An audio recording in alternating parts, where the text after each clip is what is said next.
هاي صاي حاج دير الحساب وقرب عليكي ما راهي وقرب عليكي ما راهي.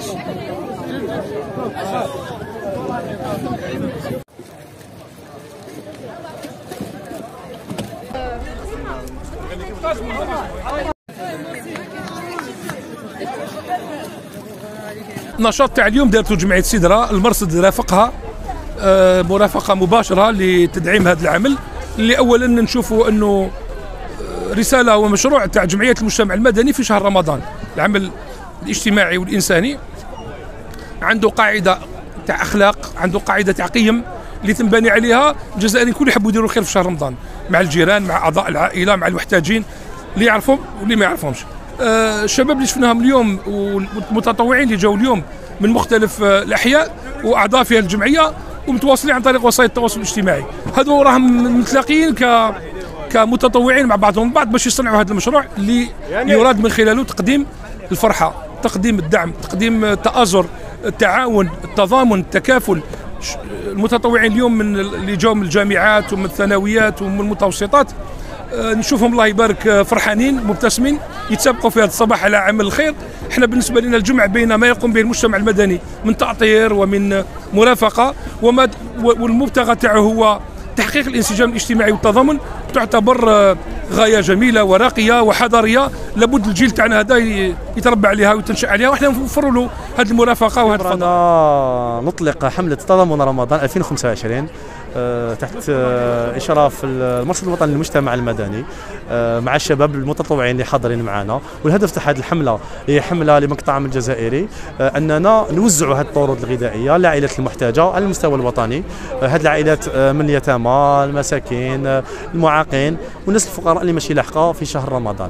الهدف عبر هذه الطرود أننا نعاونوهم في رمضان وندخلوا عليهم الفرحة إن شاء الله في هذا اليوم الأول من شهر رمضان. احنا نبداو ب1000 طرد وإن شاء الله الهدف تاعنا أن نحققوا 10,000 طرد على المستوى الوطني إن شاء الله في أكثر من 20 ولاية. حنقيسوا عدة ولايات في الشرق، في الغرب، في الجنوب، وهذا عبر شركاء جمعيات على المستوى المحلي يعاونونا باش نلقاو هذه العائلات المحتاجة ونلحقوا لهم الطرود حتى يعني الديار تاعهم، الفيلاج تاعهم ولا البلاصة اللي راهم عايشين فيها في أبعد الحدود تاع التراب الوطني. رانا مع جمعية سدرة في إحدى مشاريعها بنك طعام جزائري الجيريان فود بانك. اليوم كشباب رانا نقوم بهذه المبادرة اللي هي تحضير طرود غذائية لفائدة العائلات والمحتاجين في مختلف مناطق الوطن. بهذه المبادرة ندعو الشباب ليلتحقوا معنا في هذا الميدان للتطوع وباش يعاونوا. متواجدين اليوم في ملعب الريفوال باش نوجدوا 300 طرد باش نقدموهم للعائلات المحتاجة. الهدف تاعنا طيلة هذا الشهر هو نلحقوا 10,000 طرد إن شاء الله باش يتمد لعدة ولايات في الوطن باش نعاونوا العائلات المحتاجة. اليوم خيرنا نقضيو نهار الأول تاع رمضان باش يديروا الخير، دونك نشجعوا جميع الشباب باش يجوا يتطوعوا معنا في هذه الحمله. اليوم في النهار الاول تاع رمضان كانت البدايه تاع مشروع بنك طعام جزائري لطبعه 2025 تضامن رمضان اللي تندار من سنه 2013. هذه السنه الهدف ديالنا هو 10,000 طرد غذائي لصالح العائلات المحتاجه في تقريبا كل ولايات الوطن. وهذا العام كانت برعايه المرصد الوطني للمجتمع المدني، وكما هو النهار الاول تاع رمضان كما العوام اللي فاتوا كان كانوا متطوعين بزاف اللي جاوا اللي هما شباب، طلاب ومن كل شرائح المجتمع اللي حابين يعاونوا ويقدموا اضافه لمشروع بنك الطعام الجزائري. في اطار مشروع بنك الطعام الجزائري جينا لهنا، تلاقينا لهنا في ملعب الريفوال في رويسو باش نخدموا 300 طرد غذائي اللي راح يروحوا للعائلات المحتاجه في كامل ربوع الوطن.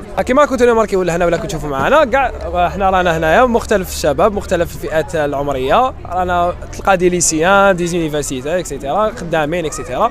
دونك حنا نطالبوا الشباب باش يلتحقوا معنا لهنا في المشروع هذا تاع بنك طعام جزائري باش هما ثاني يقدروا يساهموا في هذه الحمله تاعنا ويقدروا يعاونوا العائلات المحتاجه في رمضان. صورت انا اصبر بريه